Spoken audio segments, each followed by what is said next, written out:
Josué capítulo 2, versículo 8. Antes que ellos se durmiesen, ella subió al terrado y les dijo: sé que Jehová os ha dado esta tierra. Sé que Jehová os ha dado esta tierra, porque el temor de vosotros ha caído sobre nosotros, y todos los moradores del país ya han desmayado por causa de vosotros. Estas palabras vienen de lo que hasta este momento todavía es el enemigo. ¿Okay? Hasta este momento vienen de lo que es el enemigo. Y me encanta escuchar esto porque no sé si usted ha sentido últimamente, pero pareciera ser que estamos en medio de una guerra. Literalmente. Yo pocas veces en el ministerio me había sentido tan atacado como últimamente. No es coincidencia, yo siento que algo está pasando en la atmósfera en contra del liderazgo de la iglesia, algo en contra de que se levante lo que Dios ha establecido. Aquí cerquita, no muy lejos de aquí, un pastor muy influyente, no hace más que 2, 3 meses cuando mucho, se retiró del púlpito, no porque ya sus fuerzas no le daban, sino por cuestiones distintas, o sea, no por su voluntad. Se sentó. No sé si han escuchado del pastor de la iglesia Gateway, una de las iglesias más grandes aquí alrededor. Igual tuvo que renunciar a su posición por situaciones complicadas. Sin duda que hay un movimiento, hay una guerra de la cual nosotros somos parte y en la cual nos encontramos aparentemente indefensos por las dificultades. Los desafíos en los matrimonios, en las relaciones, en los ministerios, sin duda que nos encontramos en una guerra. Me recuerda esa parábola que dice: porque el reino de los cielos es semejante a un hombre que salió y sembró buena semilla, pero que en la noche vino un enemigo y sembró ¿qué? Cizaña. Nos encontramos nosotros en medio de las dificultades de una guerra en la cual nosotros ahora somos parte. Y batallando por querer vencer los ataques del enemigo y conquistar lo que Dios tiene para nosotros, encontramos ciertas cositas. Encontramos que aparentemente la parte más complicada de esta guerra no es el diablo, sino la parte más complicada de esta guerra somos nosotros mismos. ¿Sí me explico? O sea, pareciera que nosotros, la razón por la cual fallamos es el enemigo, y sin embargo no es así. La razón por la que nosotros muchas veces batallamos es por lo que somos nosotros, cada uno de aquí. Miren, el título de esta serie que hoy continuamos es Venciendo al Yo. Ese es el tema de esta serie. Y es genuinamente algo, considero, relevante para estos tiempos. Porque nos encontramos en una batalla campal en contra del enemigo y nosotros nos enfocamos en querer vencer al enemigo y no podemos y batallamos. Y una de las razones principales por las cuales fracasamos en esa guerra es porque no hemos vencido al yo. Nuestro problema está aquí. No hemos vencido al yo. La manera en la que este mundo funciona no es tan complicada. Tenemos las promesas de Dios, los planes de Dios, la voluntad de Dios, lo que Dios quiere hacer en tu vida, cómo Dios te quiere bendecir, cómo Dios te quiere usar. Tenemos eso como uno de los elementos, ¿cierto? Tenemos también las características de Dios, que Dios es un Dios fiel, un Dios poderoso, un Dios majestuoso, un Dios que tiene autoridad, un Dios que es vasto. ¿Les dije fiel? Dos elementos inamovibles, porque nada de eso tiene variación.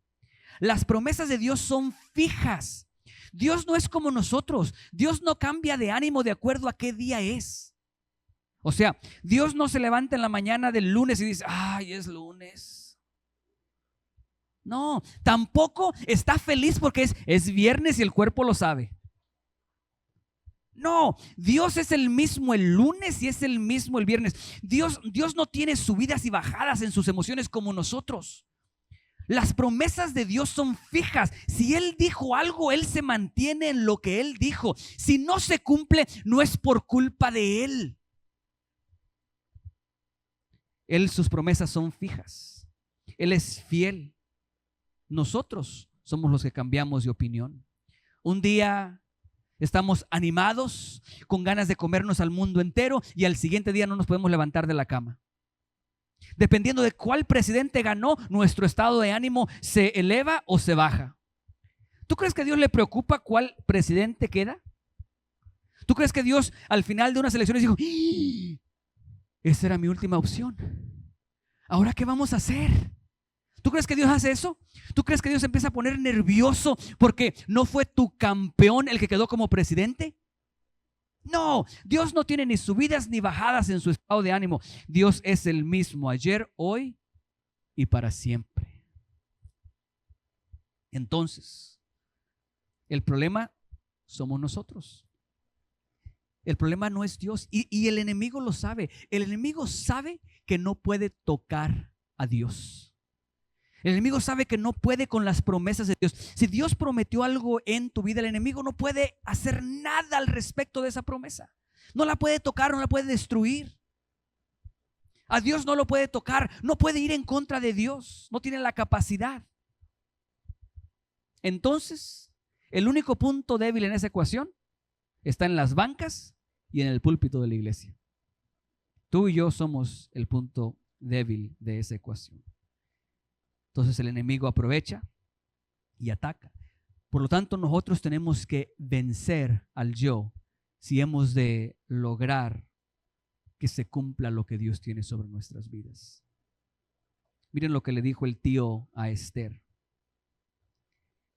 ¿Puedes tú decidir hacer lo que Dios te llamó a hacer o no? Si tú decides que no, alguien más lo va a hacer. Esas palabras duelen, porque la promesa de Dios se va a cumplir contigo o sin ti.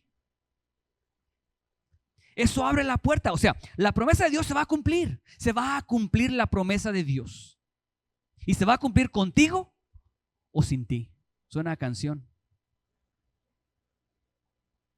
Yo creo que la que rió se la sabe. La que se rió se la sabe. Bien, entonces,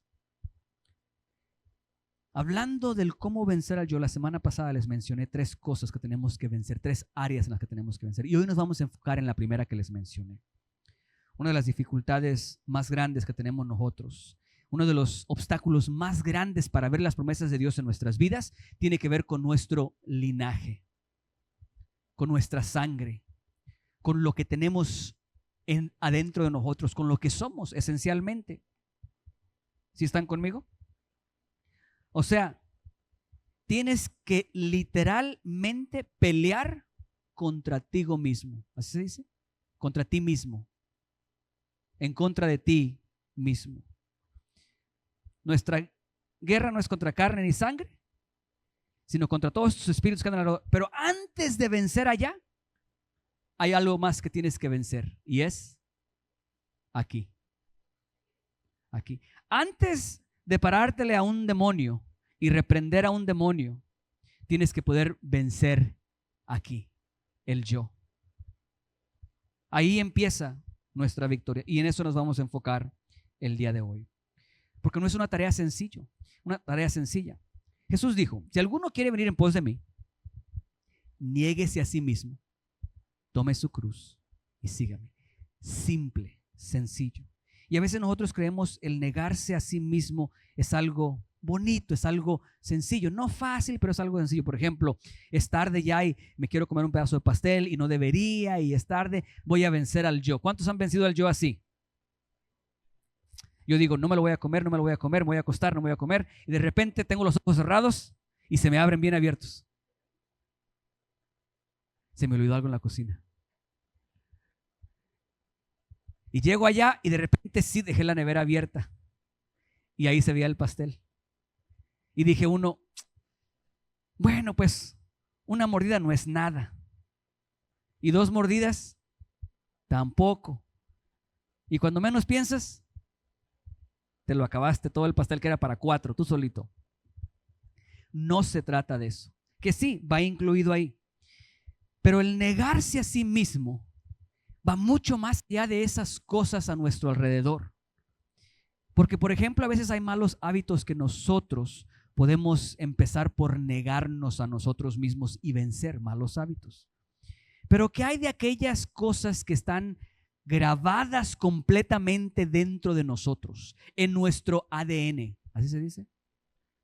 ¿Qué hay de aquellas cosas que forman parte de tu naturaleza y están intrínsecas, lo más profundo dentro de ti? Ahí están presentes, o sea, forman parte de tu sangre, de tu genética. ¿Qué hay de aquellas cosas que están ahí? ¿Será que Jesús se está refiriendo a esas cosas? ¿Será que, por ejemplo, alguien por naturaleza es flojo? ¿Será que hay gente así? ¿Ustedes han escuchado de aquel hombre que no contrataba a nadie que se llamaba Juan? ¿No han escuchado? Miren, les cuento. Había un hombre que tenía un rancho grande y este hombre no contrataba a nadie que se llamaba Juan. En otro pueblo había alguien que estaba buscando trabajo y se llamaba Juan. Y como ahí no había, iba a buscar a otro lugar. Y cuando llegó preguntando, le dieron razón de este hombre que contrataba gente para trabajar. Pero le dijeron, pero ten cuidado porque ese señor no contrata a nadie que se llame Juan. Y dice él, no, pero ¿cómo está eso? O sea, ¿qué tiene que ver el nombre? Entonces él, como se llamaba Juan, se cambió el nombre. Entonces cuando llegó allá y le preguntan, ¿cómo te llamas? Y este señor le dice, no le dice Juan, le dice, me llamo José. Y de repente dice ok, José, hazme un favor, camínale para allá. Y allá va José caminando para allá. Hazme un favor, José, camínale para acá y camina para acá. Y se echó 2-3 vueltas por ahí. Y le dice el Señor, ¿sabes que no te puedo contratar, José? Dice, ¿cómo que no me puedo contratar? Yo escuché que usted no contrata a nadie que se llame Juan. Yo me llamo José. Dice, yo sé, entiendo. El problema contigo es que te llamarás José, pero caminas como Juan. No hay trabajo para ti. Y no le dio trabajo. Hay gente que por genética todos los días está fastidiado porque tiene que ir a trabajar. No le gusta trabajar. Esposa, ojalá no te hayas conseguido uno así. Por genética. Mientras que hay otros, y no pueden decir que es mentira, mientras que hay otros que por naturaleza son muy, pero muy trabajadores. Llegan a la casa y no llegan a sentarse, llegan a la casa a seguir trabajando y ven cualquier cosita y quieren seguir arreglando, mientras que otros no pueden levantarse a menos de que los obliguen. ¿Tú me vas a decir que alguien intencionalmente dice eso? No, es algo dentro de esa persona. Hay gente que no puede aguantar el chisme. No puede esperar para contarte el chisme del día. Sienten que algo les va a reventar. Están desesperados. Tengo que contarte algo. Tengo que contarlo porque si no me va a explotar aquí el corazón. ¿Estoy exagerando, pastor? No exagere, pastor. Naturaleza. Hay gente que no puede soltar el cigarro. Y yo, por ejemplo, yo les puedo decir, yo me asfixio a un lado de alguien que esté fumando. No puedo estar ahí. Que no me ofrezcas un cigarro. No me importa lo chido que tú crees que te vas a ver. No puedo. Me ahogo. No puedo siquiera estar cerca de alguien que está fumando. Es genética. Tiene que ver. Mientras que alguien a lo mejor no creció con alguien que estaba fumando, pero dentro de ellos está la facilidad, la tendencia, la naturaleza de inclinarse por esos lados. Una probadita y les gustó. ¿Están conmigo? Hay cosas dentro de nosotros con las que tenemos que pelear. En nuestro linaje, en nuestra sangre, que vienen como consecuencia de quienes somos hijos. ¿Sí? Cosas que traspasan o que pasan de generación en generación. Viendo eso, quiero hoy que observemos la historia de alguien con la intención de ver un poco de esperanza de cómo vencer nuestro linaje. ¿Cuántos de ustedes se levantan en la mañana pensando en su linaje y dicen, wow, Dios, te volaste la barda conmigo, te pasaste? Una perfección impresionante, Dios. ¿Alguno de ustedes está contento con lo que ve en usted? ¿Alguno de ustedes se ve y dice, todo bien, perfecto, maravilloso, Dios, qué buen trabajo hiciste conmigo? ¿Sí? Digo, porque yo estoy a veces un poquito del otro lado. Me levanto y digo, Señor, no sé qué estabas pensando. No sé qué pasaba por tu cabeza cuando decidiste llamarme a mí. O sea, esto es para decirles que hay cosas en mí, en mi naturaleza, en mi ADN, hay cosas en mi sangre, en mi genética, que a mí no me agradan, cuanto menos a Dios. Y son esas cosas las que realmente tienen el peso de impedir que el propósito de Dios se cumpla sobre nuestras vidas. El diablo está por allá, déjalo en paz. Primero lidia con las cosas que tenemos que negarnos a nosotros mismos y después échale la culpa al diablo. En esta iglesia vamos a hacer algo, en serio les digo, vamos a hacer algo. Vamos a dejar de culpar al diablo por todo, ¿les parece? Escuché por ahí un video sin vergüenza de un hombre que decía que estaba muy feliz, que estaba casado con su esposa que era cristiana, porque cuando él la engañaba, los dos juntos oraban, los dos le echaban la culpa al diablo y seguían como si nada. Sin vergüenza. El diablo, pobre diablo, está allá solito él en su propia miseria y nosotros echándole la culpa de todo lo que pasa. Deja al diablo a un lado. Vamos a lidiar con los obstáculos en nuestra sangre, en nuestra línea, en nuestro linaje, en nuestra descendencia, de dónde venimos, todas aquellas cosas que continuamente retrasan lo que Dios quiere hacer en nuestras vidas y en la vida de nuestros hijos. ¿Les parece? Quiero que veamos la vida de alguien cuyo linaje la estaba preparando para una vida de destrucción, cuya sangre tenía el destino de la destrucción. Sin embargo, ella logró cambiar su destino y su linaje. O sea, lo que quiero decir es de que su genética de ella, lo que era ella, sus circunstancias, eran unas. No tenía nada que ver con el final que ella logró obtener. Su vida cambió por completo. Les hago un par de preguntas retóricas. ¿Será posible cambiar nuestra genética? ¿Será posible cambiar algo tan esencial dentro de nosotros? O sea, estoy hablando de la carne ya, no estoy hablando del espíritu, estoy hablando de la carne. Alguien dijo, yo pienso, por lo tanto soy. Es un filósofo, no recuerdo el nombre. Yo pienso, por lo tanto soy. Lo que él estaba diciendo es de que mi manera de pensar influirá en lo que me voy a convertir. Eso se da él el crédito y eso lo sacó de la Biblia. Toda la sabiduría de estos filósofos que hablan y dicen, viene de la Biblia. La Biblia dice que como el hombre piense, así es él. O el pensamiento del hombre determina la vida, ¿sí? Entonces la pregunta es, ¿será que nosotros podemos modificarnos genéticamente? ¿Será que aquel que es flojo por naturaleza podrá modificar su genética de tal manera que deje de ser flojo? No solamente porque pelea constantemente en contra de eso, sino porque ya su naturaleza fue modificada. ¿Me explico?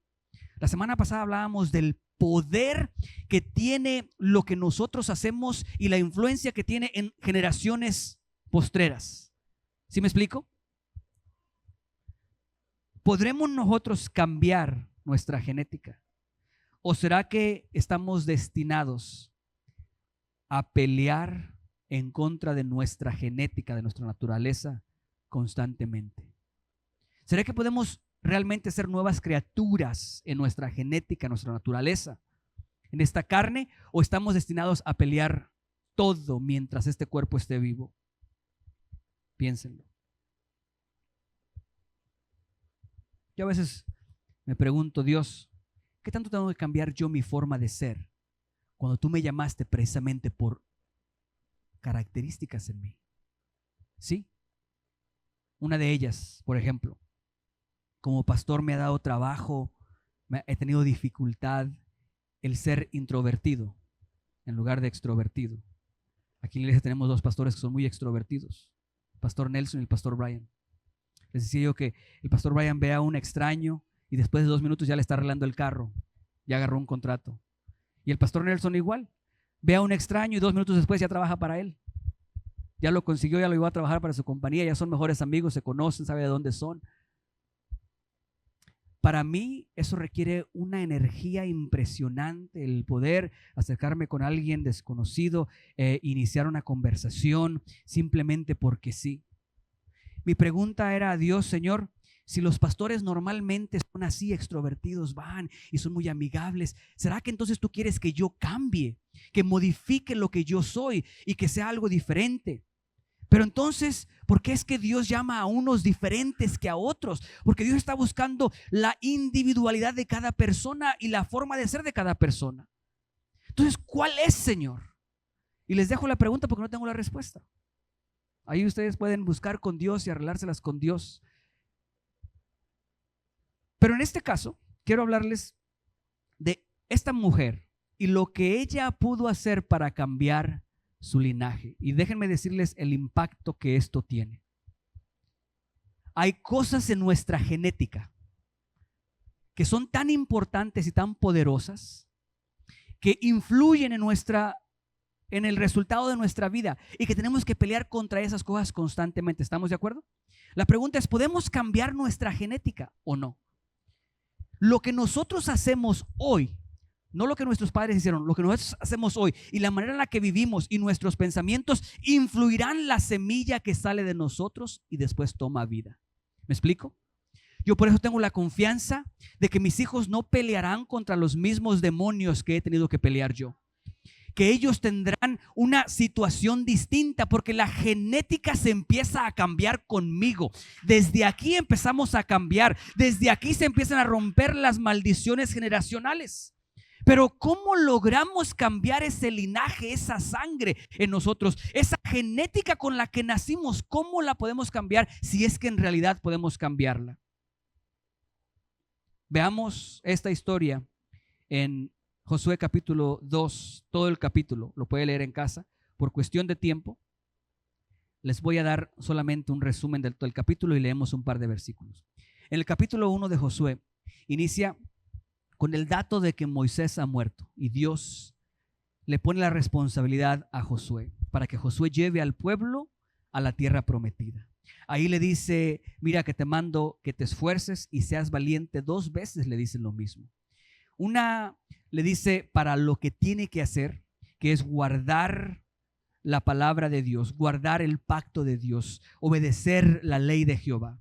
Y el otro es para repartir las tierras al pueblo. ¿Okay?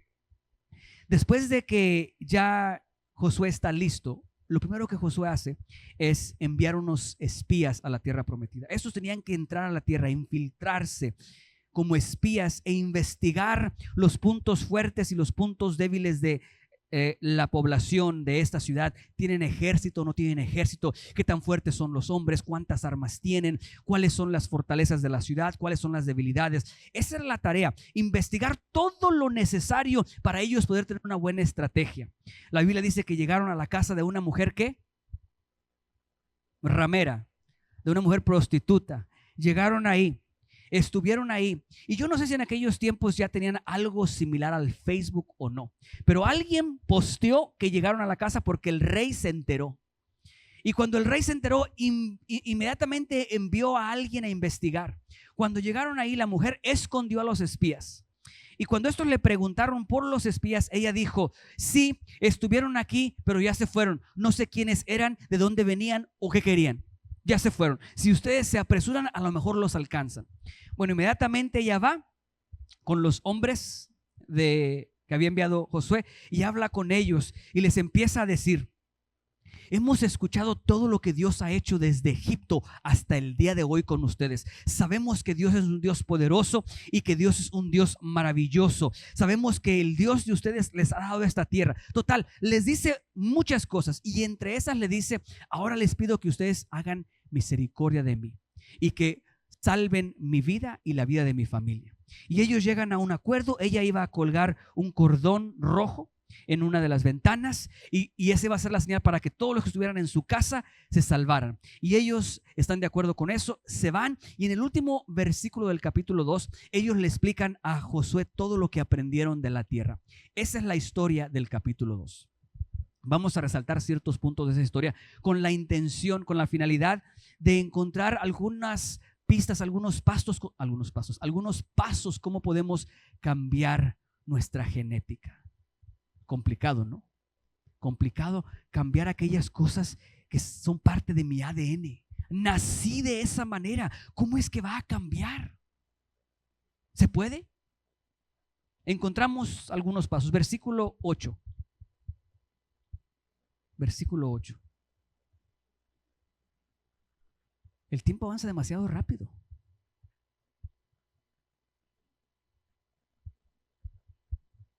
¿Por qué no hacemos como que no es cierto y lo soltamos? ¿Lo tienen? Versículo 8. Antes que ellos se durmiesen, ella subió al terrado y les dijo, versículo que sigue: sé que Jehová os ha dado esta tierra, porque el temor de vosotros ha caído sobre nosotros, y todos los moradores del país ya han desmayado por causa de vosotros. De todas esas palabras, lo que más me llama la atención, el versículo 9, por favor, una vez más, es la primera frase. Sé que Jehová os ha dado esta tierra. Esta declaración aquí habla de lo que hay en el corazón de la mujer. Pero quiero que estudiemos y analicemos un poquito la mujer, porque estas palabras no van de acorde o de acuerdo con lo que esta mujer es. Esta mujer no era una mujer judía. Esta no es una mujer que había escuchado las historias de Abraham, de Isaac, de Jacob. Esta mujer no conocía las promesas que Dios le había hecho a Abraham y al pueblo de Israel. Esta mujer no iba los domingos a la iglesia. Esta mujer no tenía una Biblia en su casa. Esta era una mujer cananea. Era una habitante del pueblo enemigo del pueblo de Israel. Esta era una mujer pecadora. Era una prostituta. Y sin embargo, esta declaración está llena de fe, está llena de conocimiento, está llena de revelación, está llena de lo que nosotros necesitamos si hemos de cambiar nuestro linaje. Dice, número 1, sé que Jehová os ha dado esta tierra. Ponme el versículo 10, por favor. Porque hemos oído que Jehová hizo sacar las aguas del mar Rojo delante de vosotros cuando salisteis de Egipto, y lo que habéis hecho a los 2 reyes de los amorreos que estaban al otro lado del Jordán, a Sehón y a Og, a los cuales habéis destruido. Siguiente versículo 11. Oyendo esto ha desmayado nuestro corazón, ni ha quedado más aliento en hombre alguno por causa de vosotros, porque Jehová vuestro Dios es arriba en los cielos y abajo en la tierra.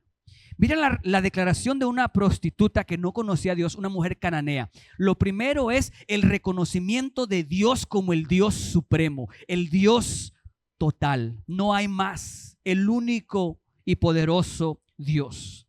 Si hemos de cambiar nuestro linaje, si hemos de cambiar cosas en nosotros, si hemos de vencer al yo, tiene que empezar por el reconocimiento de que Dios es el Dios absoluto sobre la tierra, sobre el cielo, sobre todo a nuestro alrededor. ¿Están conmigo?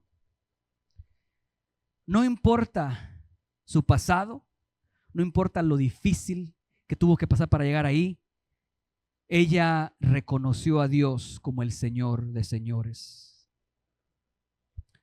Reconoció a Dios como la autoridad total.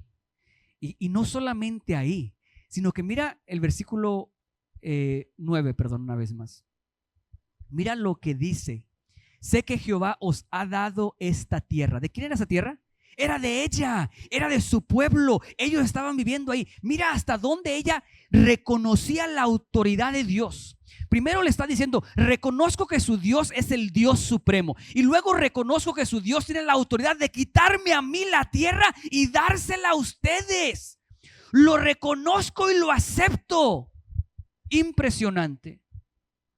Impresionante la facilidad con la que expresa lo que había en su corazón. Recuerda que con el corazón se cree para justicia y con la boca se confiesa para salvación. Lo que había en su corazón empezó a salir y lo empezó a declarar. Sé que Jehová os ha dado esta tierra. Sé que Jehová es Dios sobre el cielo y sobre la tierra.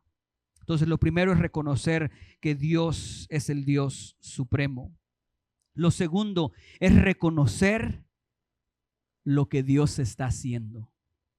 Reconocer lo que Dios está haciendo. Mire lo que dice ahí. Sé, reconozco que Jehová os ha dado esta tierra. Importante que entendamos ese concepto. Es importante reconocer cuando Dios está haciendo algo. Un pastor de mis favoritos, hablaba él de la vida que es una vida bendecida. Alguien que vive una vida bendecida. Y que nosotros podemos buscar la bendición de Dios y como consecuencia ser bendecidos. Y lo que él decía es, no busques solamente que Dios bendiga lo que tú estás haciendo. No. Tú haz lo que Dios ya bendijo, decía él. O sea, encuentra dónde Dios se está moviendo, dónde Dios está haciendo algo, dónde Dios está bendiciendo, y tú involúcrate ahí. Y ahí entonces serás bendecido. Sí, es importante que identifiquemos lo que Dios está haciendo, porque nosotros queremos que Dios bendiga lo que nosotros estamos haciendo, pero no funciona así. Dios no es un pequeño genio que sale de una lámpara para bendecir todo lo que tú quieres hacer. No, Dios está haciendo cosas. Si tú quieres que bendiga el fruto de tus manos, haz las cosas que Dios quiere que se hagan. Uno de los ejemplos más grandes de esto es Ana. ¿Recuerdan a Ana? Orando por un hijo, clamando por un hijo. Resulta que cuando ella ora y le dice, Dios, dame un hijo y te lo regreso para ti. Va a ser para ti, para tu servicio. Lo voy a entregar en tus manos. No va a ser para que yo lo vea jugar y crecer. No va a ser para que me mantenga a mí y me cuide a mí, proteja. Va a ser para tu servicio.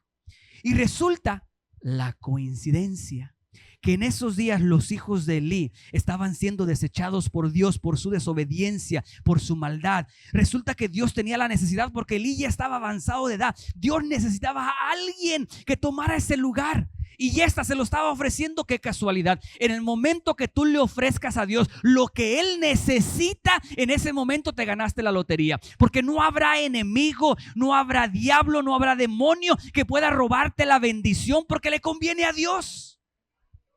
Te estás metiendo en lo que Dios quería hacer. Identifica lo que Dios está haciendo. Primero, reconoce a Dios como el Dios supremo, con la autoridad de darte y de quitarte. Dios tiene esa autoridad, porque nomás nos gusta el lado de Dios que nos da y nos bendice, pero ese mismo Dios tiene la autoridad de quitarte algo a ti y dárselo a alguien más. No hay amenes. No se preocupe, que a mí tampoco me gustó esa frase. Es más, si hubiera podido la hubiera quitado, pero no puedo, porque reconozco que hay un Dios supremo en el cielo y en la tierra que tiene control sobre nosotros. Este segundo punto me lleva al tercero. Identifica, primero, reconoce a Dios como el Dios supremo. Número 2, identifica lo que Dios está haciendo. Número 3, alíñate con lo que Dios está haciendo. Ponte en la línea del camino de Dios. Si Dios ya trazó una ruta por la que Él está pasando, métete en esa ruta. ¿Quieres un cambio en tu linaje? No hay mejor manera. No hay otra manera en que tu linaje cambie, en que tu genética cambie, a menos de que te metas en el camino que Dios lleva. Métete en el camino de Dios. Este aspecto de esta historia me fascina, porque aquí empezamos ya a lidiar con el llamado de Dios, con el propósito de Dios. ¿Cómo es que nosotros hacemos la voluntad de Dios? ¿Cómo es que escuchamos lo que Dios quiere que hagamos? Y hablar del llamado de Dios inmediatamente nos lleva a momentos muy especiales. Hablar del llamado de Dios sin mencionar una zarza ardiendo es casi imposible para nosotros. Hablar del llamado de Dios sin mencionar que un ángel viene y te dice, varón esforzado y valiente, pareciera ser algo foráneo. Hablar del llamado de Dios sin una revelación sobrenatural a través de la palabra de Dios o de un profeta que habla en nuestras vidas, parece que no existiera. Parece que el llamado de Dios está solamente limitado a un momento de revelación en donde la palabra de Dios la leemos o la escuchamos y Dios nos dice algo, y ahí está el llamado de Dios. Sin embargo, el llamado de Dios no solamente se manifiesta de esa manera. Hay otras maneras en las que el llamado de Dios se manifiesta. Y una de ellas es cuando te encuentras, cuando identificas que Dios es el Dios supremo y Dios está haciendo algo, identificas qué es lo que Dios está haciendo. En ese momento que lo identificaste, tú solamente tienes dos opciones. Ok, tu revelación te dice que hay un Dios supremo y lograste identificar que Él está haciendo algo ahí, está haciendo algo. Esas dos cosas te van a forzar a tomar una de dos decisiones. Número uno, ¿me involucro en lo que está haciendo y participo? O la otra, Dios quiera, me alejo y huyo. Pero Dios quiera, no te pongas en contra de lo que Dios está haciendo. No sé si me explico. Dios quiere hacer algo aquí. Ojalá y tú no seas tropiezo para lo que Dios quiere hacer ahí. Es preferible que huyas de ese lugar porque no quieres ser parte de lo que Dios está haciendo. Porque si huyes, probablemente tengas la oportunidad de que venga algún, no sé, algo que de repente se dé la oportunidad una vez más de que te involucres. Pero si te pones en contra de lo que Dios está haciendo, Dios tenga misericordia de ti. Por eso tenemos que tener mucho cuidado cuando hablamos mal del hombre o de la mujer de Dios. Por más que tú creas que esta persona está viviendo en pecado, por más que tú creas, si tú no tienes la certeza, ten mucho cuidado de lo que declaras sobre la vida de esta persona. Nadie quiere estar en contra de Dios. Dicen por ahí, si no ayudas, eso viene de la Biblia también, Dios lo dice. Bien. Tienes que involucrarte en lo que Dios está haciendo. Pero me llama la atención esto. En el caso de esta historia en particular, es un momento crucial para ella. El llamado de Dios manifestado sobre ella de una manera distinta. Porque les digo algo, la manera en la que ella cumplió, y yo creo que tal y como Esther, para ella, ese momento es el momento para el que ella nació. ¿Ustedes recuerdan lo que le dijo el tío a Esther? ¿Quién sabe si no es que para este momento fue que naciste? ¿Sí? Miren lo crucial. Yo puedo decir lo mismo de esta mujer. ¿Quién sabe si es que para ese momento precisamente es que ella nació? En pocas palabras, sus experiencias dolorosas, su historia traumática, sus dolores, sus desventajas, sus tristezas, sus angustias, todas esas cosas contribuyeron para que ella estuviera en ese punto de la historia. Cuando el pueblo de Israel estaba por entrar a Jericó, ella se encontraba ahí y todo eso contribuyó para que ella pudiera tomar la decisión correcta. Se encontró en el camino de Dios, literalmente en el camino de Dios. Esto les digo porque a ella la Biblia no dice que le llegó un ángel temprano y le dijo, mira, no te espantes, pero al rato van a llegar 2 hombres, son espías, son míos, protégemelos, cuídamelos. Yo sé que vas a tener temor de lo que el rey puede hacer contra ti, pero no te preocupes porque yo estoy contigo, te voy a proteger y te voy a proteger a ti y a tu familia. No sucedió eso, no hubo una revelación, no es que estaba en la iglesia y le dijeron, así te dice Jehová de los ejércitos, esta noche vas a tener una experiencia y va a pasar esto. Nada de eso sucedió. Lo único que sucedió es que ella escuchó que el pueblo de Dios estaba a la puerta, que este era el momento y todo lo que había escuchado de Dios se estaba manifestando como real en su corazón. Había que tomar una decisión. Una de dos, o se vuelve instrumental para el propósito de Dios o se vuelve un obstáculo para el propósito de Dios. ¿Cómo se dio el llamado de Dios para ella? No a través de una revelación de un ángel sobre ella, no. Se vio en el hecho de que había algo que se necesitaba hacer dentro de lo que Dios estaba buscando hacer en ese momento y ella tenía lo necesario para hacerlo. Entonces, me queda decirte lo siguiente.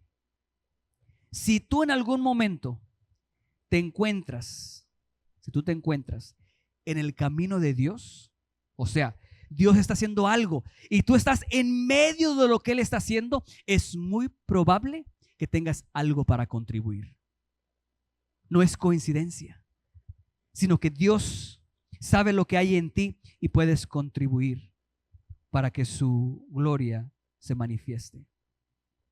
Si te encuentras en el camino de Dios, o sea, lo que esto significa, que si eres lo afortunado o afortunado lo suficiente para reconocer que Dios es el Dios supremo, si eres lo afortunado lo suficiente para reconocer que Dios está haciendo algo, si ese eres tú, déjame decirte que si estás en medio del camino de Dios es porque algo tienes para contribuir. Es porque algo hay en ti que es instrumental en las manos de Dios. No sé si me escuchas. Si tú te encuentras en un lugar donde Dios está haciendo algo y tú estás en medio de ese lugar, es porque eres instrumental en las manos de Dios. Es porque Él quiere usar tu vida. Pero me encanta una vez más, analicemos quién es ella. Porque uno puede decir, ¿qué puede contribuir una prostituta a el legado de un pueblo llamado a ser un pueblo santo? Un pueblo llamado a manifestar, a desplegar los principios del Dios vivo. ¿Qué puede contribuir una mujer cananea, no una judía, no de otras naciones que no eran tan odiadas por el pueblo judío? Una cananea, ¿qué puede contribuir? Y no solamente cananea, una prostituta, lo único que podía hacer era manchar el legado o el linaje de Jesús. Porque eso fue lo que hizo. Hoy se puede decir que dentro del linaje de Jesús había una ¿qué? Pero ¿qué podía contribuir? Porque era instrumental. Me fascina. Porque todo lo que ante el mundo la hacía a ella indigna, todo lo que ante el mundo la hacía a ella indigna, se convirtió en el instrumento principal por el cual ella pudo contribuir al reino de los cielos. O sea, la razón de que ella era prostituta era lo más feo de ella, lo más descalificante. Y sin embargo, esa fue la razón principal por la que se convirtió en un instrumento en las manos de Dios. ¿Cómo está eso, pastor? ¿Cómo está eso? ¿Ustedes se imaginan qué tipo de clientes tenía ella? Y los tipos de secretos que sus clientes le revelaban a ella. O sea, probablemente tenía clientes en todos los diferentes rangos de la ciudad que llegaban estresados con ella. Llegaban fastidiados y frustrados con ella y empezaban a desahogarse y le contaban sus secretos. ¿Cómo es que tú crees que ella sabía que todos ya habían desmayado y que no tenían fuerzas para pelear en contra del pueblo de Israel? ¿Cómo es que ella sabía todas esas cosas? No era por otra cosa, era porque era el punto principal donde se recolectaba toda la información necesaria. Es impresionante, eso habla del poder maravilloso de Dios, porque tú crees que tu sufrimiento, tus dolores, tus angustias, tus malos momentos en tu vida, las cosas de las que no quieres, las cosas que no te orgullecen, las cosas que desearías borrar de ti, esas mismas cosas son principalmente el instrumento que Dios utiliza para poder continuar haciendo lo que Él quiere hacer a tu alrededor. Nuestros fracasos, nuestras angustias, nuestras cosas vergonzosas en nosotros, todas aquellas cosas que contribuyen a donde estamos parados el día de hoy, probablemente son la razón principal por la cual podemos ser instrumentales en las manos de Dios. Esta historia me recuerda a Ehud o Ahud. Ehud, no sé si recuerdan, el zurdo. Gracias a que era zurdo, pudo liberar al pueblo de Israel. Me fascina el hecho de que nuestra condición, por más rota que haya sido, no es en vano. El sufrimiento y la angustia por la que pasamos, las pérdidas que experimentamos, no son en vano. En su momento Dios estará haciendo algo, te encontrarás en medio de eso y verás que aquello que te traía vergüenza se volvió instrumental en las manos de Dios.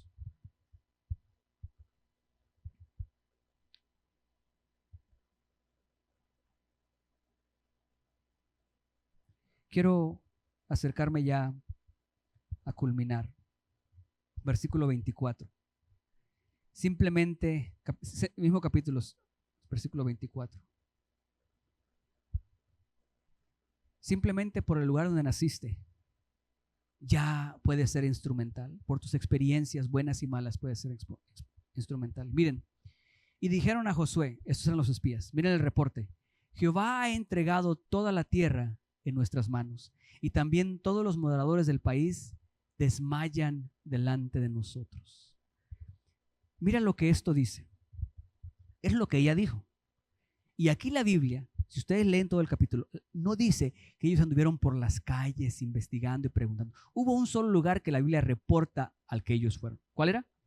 El de la prostituta. Todo lo que ellos obtuvieron, lo obtuvieron de la prostituta. Pero ahora escucha las palabras.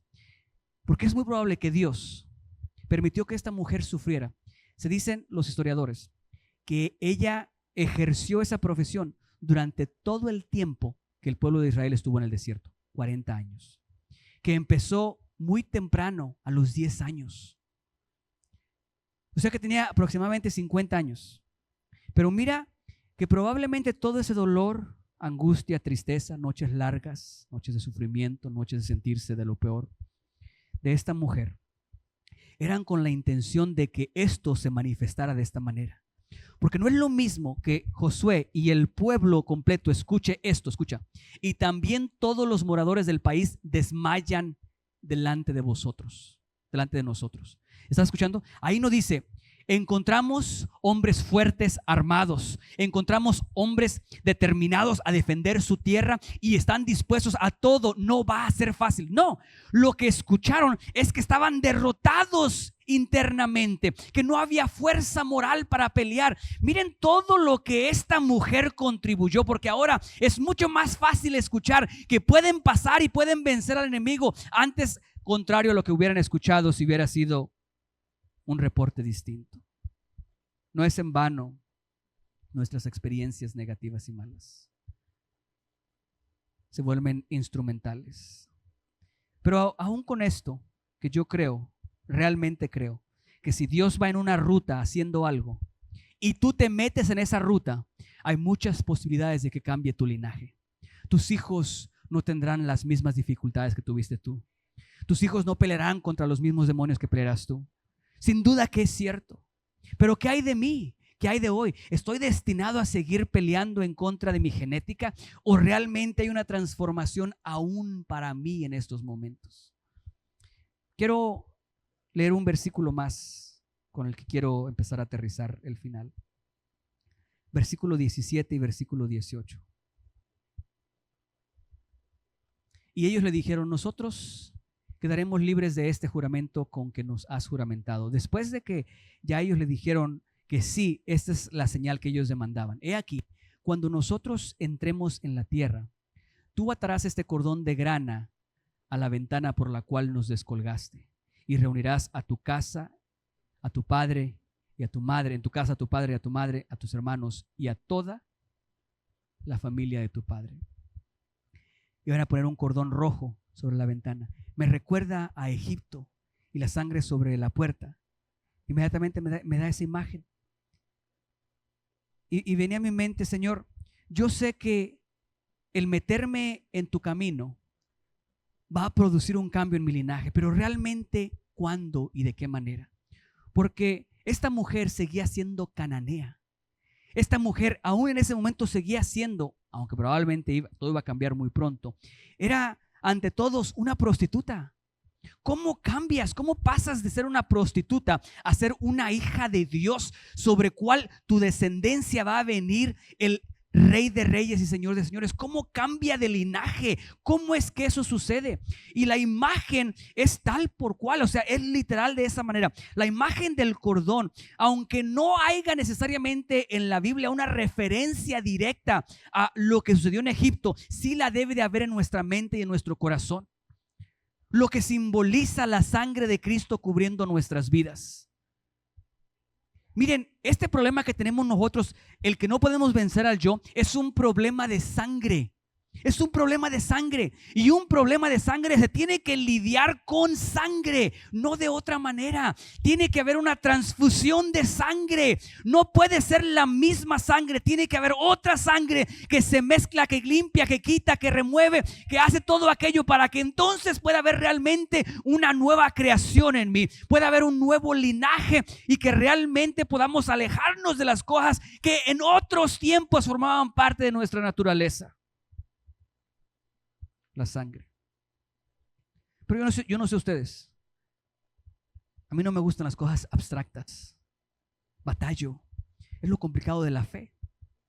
Porque muchas veces la fe no tiene explicación.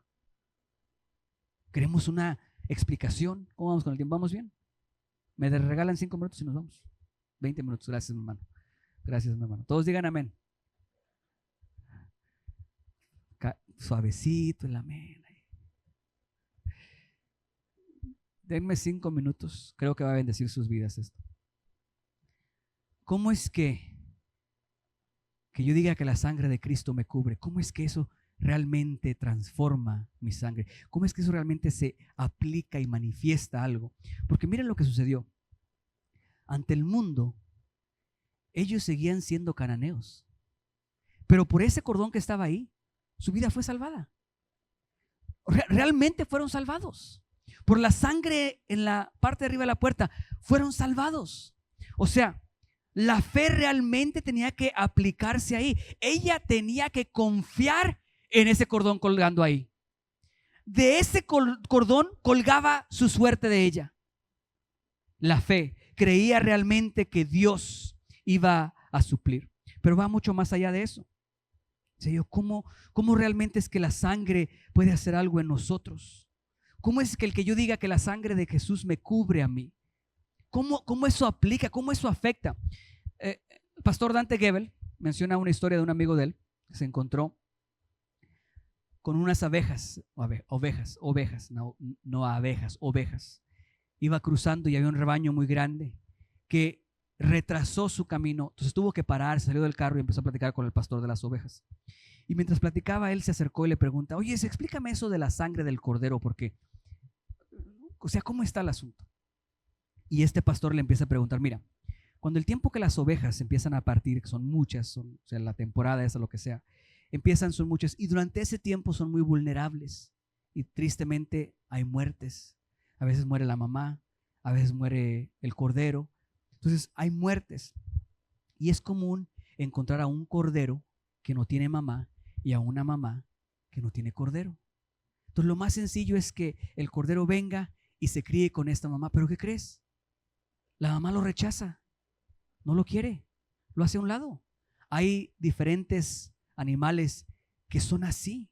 Hay mamás que van y recogen a la cría de alguien más y la crían y la nutren y todo eso, mientras que hay otras que la repudian y la alejan. Dice, bueno, pues las ovejas no quieren las crías de alguien más. Lo que sucede entonces con la mamá que se quedó sin el cordero es de que a ese cordero que murió le sacan la sangre y la derraman sobre el cordero que quedó vivo de la otra. Cuando la oveja mamá huele la sangre de su hijo, recibe al cordero y lo abraza como su hijo y lo adopta y ahora es su hijo. Esa ilustración realmente me pegó porque hay cosas que yo no entiendo, hay cosas que no comprendo, y sin la revelación de Dios a veces es complicado simplemente avanzar y seguir. Tenemos que avanzar por fe sin entender algunas cosas, pero cuando las entendemos golpea de una manera diferente. Les digo esto porque esta mujer, lo único que la distinguía a ella de los demás cananeos, o sea, de su naturaleza real, lo único que la distinguía era un cordón rojo. Porque la apariencia era la de todos los demás. Se veía como los demás, hablaba como los demás, hasta ese momento se portaba como los demás. Lo único que la distinguía era el cordón rojo. ¿Será posible que al cristiano realmente lo único que lo distinga sea la sangre de Cristo sobre uno? Que dentro de nosotros sigamos teniendo la lucha para poder vencer, para poder conquistar, para poder dejar algunas cosas. ¿Será posible que sea de esa manera? El problema no es en la fe en la sangre de Cristo, porque esa ya está ahí. Jesús derramó la sangre que nos cubre a nosotros, que nos hace aceptos delante de Dios, que hace que cuando Dios te vea a ti, no vea tu pecado, no vea tu maldad, no vea todas las cosas que has hecho, no vea el verdadero tú. Lo único que ve es su Hijo.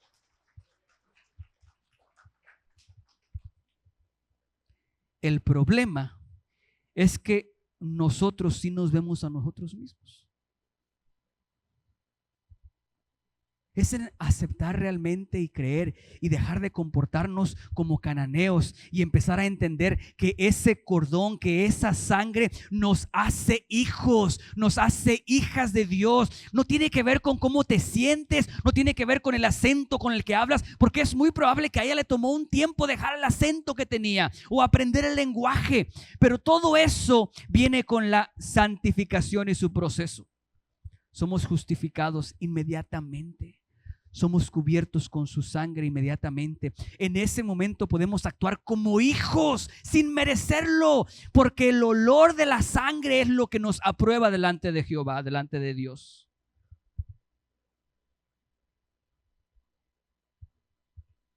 Yo no sé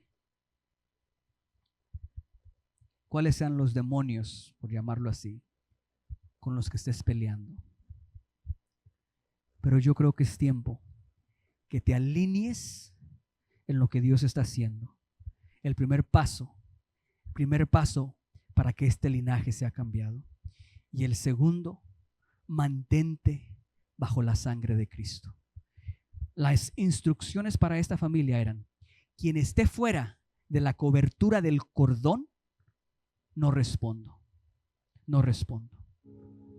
Mientras estés bajo la sangre del Cordero, en pocas palabras, mientras Jesús sea tu Señor, mientras aspires, anheles, busques agradarle, estás bajo la cobertura del Omnipotente.